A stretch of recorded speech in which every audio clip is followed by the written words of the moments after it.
Welcome to our channel. And welcome sa atong mga new viewers ug ayaw mo kalimot sa pag-subscribe sa atong YouTube channel sa Radio Drama Bisaya. O click na lang pud mo sa notification bell below aron ma-notify mo sa atong mga bagong uploads. And daghang salamat sa pagpadayon ninyong pagsuporta o pagpadayong pagpaminaw sa atong mga nagkadaiyang drama Bisaya. Maong just chill and relax and enjoy the drama. Tierra del Sur. Huot gid kaayo nga akong dugan.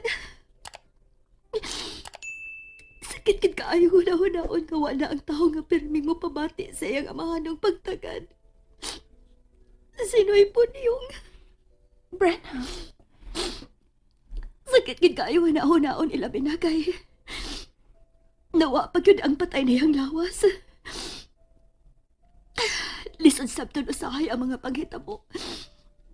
Ug isa makasakit kung kita mauna ang hingtungdan. niaragit mi si Mami ha, Brenna. Andam nga mapaluyo sa imong mga plano. Sa sunod semana, sem break na ba mo? Gusto ko mo dalikit sa pagpauli dito sa karaan bahay. Sa Lachera. O sige, kung mo na imong plano, mananghita ni Mami Rolaida. Kay nagplano masab ko nga ubanan sa nako dito sa Jo Marie. Tinuod ka, Miss Krisha. Lagi. O kung uyonan ta ni Mami, magdungan ta sa pagpangato niya sa La Tierra, Brenna.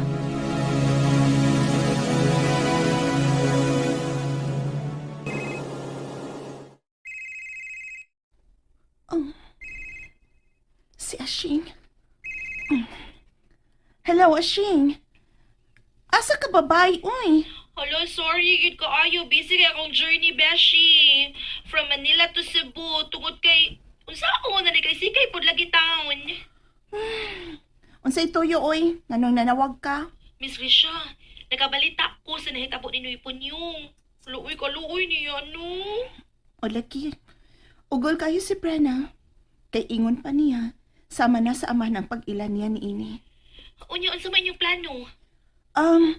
Nagplano mi karon si Brenna nga manglarga pa ingon sa La Tierra sa sunod semana. Kay Sunbreak na Manila. Ha? Ayaw, uy! Ha? Naunsa na sab ka, Ashing? Miss Krisha, may umaabot ka trahedya sa maong dapit. May umaabot ka dakong tilupiyo. Ikaw ron? Mura na sa kag si Baldwin ni aning imong prediction, ha? Lagi. Nakita na ako sa kong talan-aon, sa kong vision ba? Ashing? Nakita na ako nga nangliki ang yuta ug ang bukid ni kanaog. Hey, may kanaog yun. As in, literal nga milakaw kay nanaog. Miss Risha ba, ikaw gyud? Di dahili pa. As in dakong landslide ang nahitabo, sigun sa ko nakita.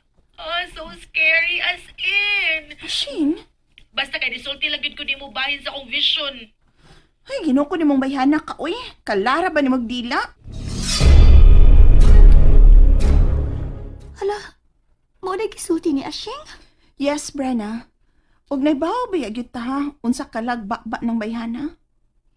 Bitaw no, naa siya super active mental telepathy.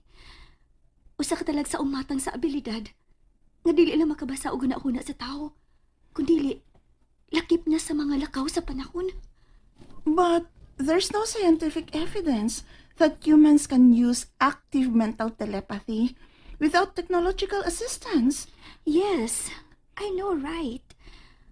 While the term is popular in fiction, scientific investigations into extrasensory perception, or ESP, have not yielded repeatable, verifiable results that would confirm its existence. Sa mga karaan ba no?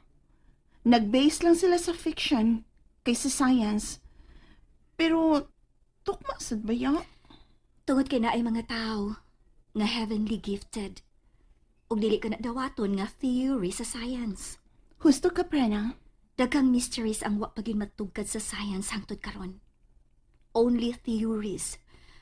Wa pagay direct conclusive evidence. Oh yes, tinuod ka na. Og sa case ni Ashing, I think magkasumpaki ang telepathy in speculative fiction versus scientific and historical research. Exactly. Ayo isaba ni mami ning bahina ha. Kay nga naman. Mabalakaw niya siya. Dili na niya hinoon tatutan nga mularga nga to sa tiara. Kay tanan ba yung isulti ni Ashing matinuod cute. Oh, Miss Gracia. Unya, di ka ba mahadlo kung mahitabo ang giingon ni Ashing? Nga tuaon niya ta dito ha, Brenna?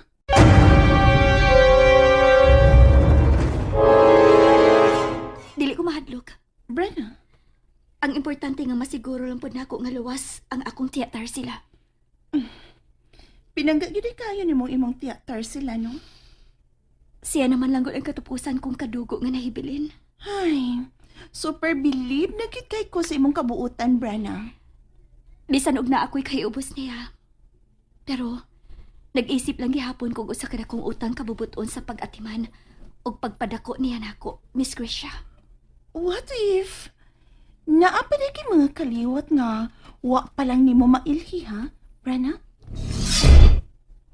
Ha? Bitaw ay, forget about it. That's nonsense.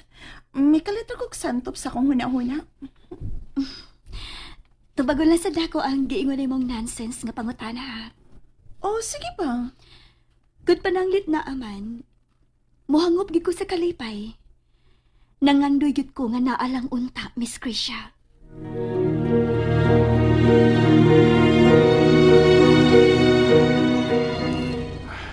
Unconscious lang yapon siya hangtod karon.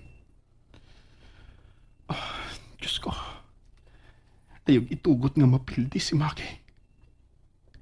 Dili lang siya akong personal driver. Kung dili, usasab siya kamaayong higala. Maki, gidaog mo na ang kamatayon sa diyang apil ka nga giluwas ni Ginoong Hesukristo ibabaw sa krus. Ning higayon na, Maki. Pamatud-i ang imong giingon nga matirang matibay.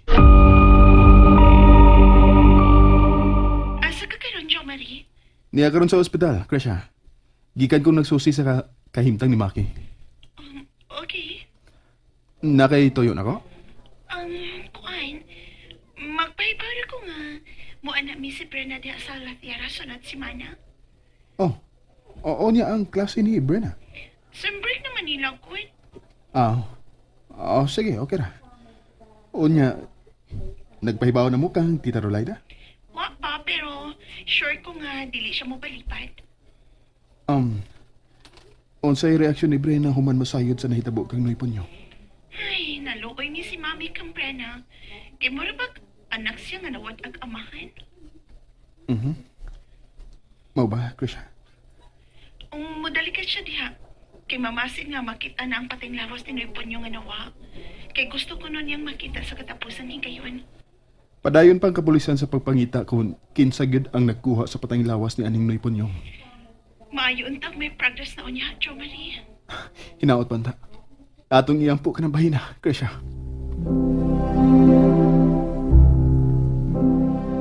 Aha. Mao ba? Oh, Paminard. Mo isulti ni Krisha. Mas labing maayo. Aron si Tar sila na jud mismo. Mao'y musulti kang Brina sa kamaturan. May punto sab ka, Paminard.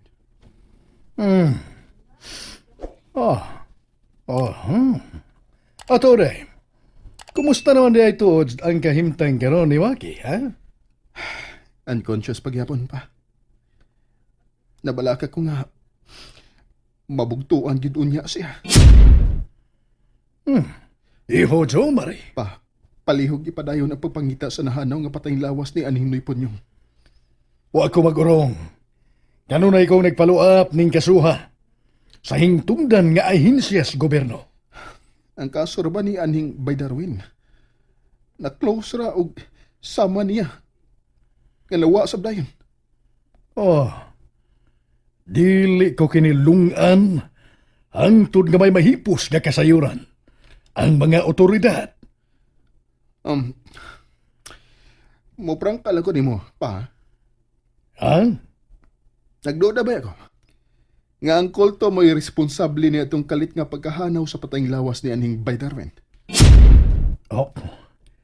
Iyo, Jo Marie. Kung pananglit nga ang kulto man yun. Unsa day rason? Aron inyo katong buhaton. Namasangil ka ba, Jo Marie? Wa pa. Pero, nagduda lang.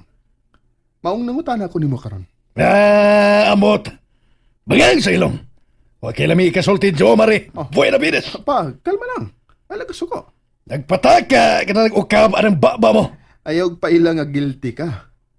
Supreme Master Senior Minag Benavides. And there you have it, everyone. Stay tuned sa atong next episode. Bye!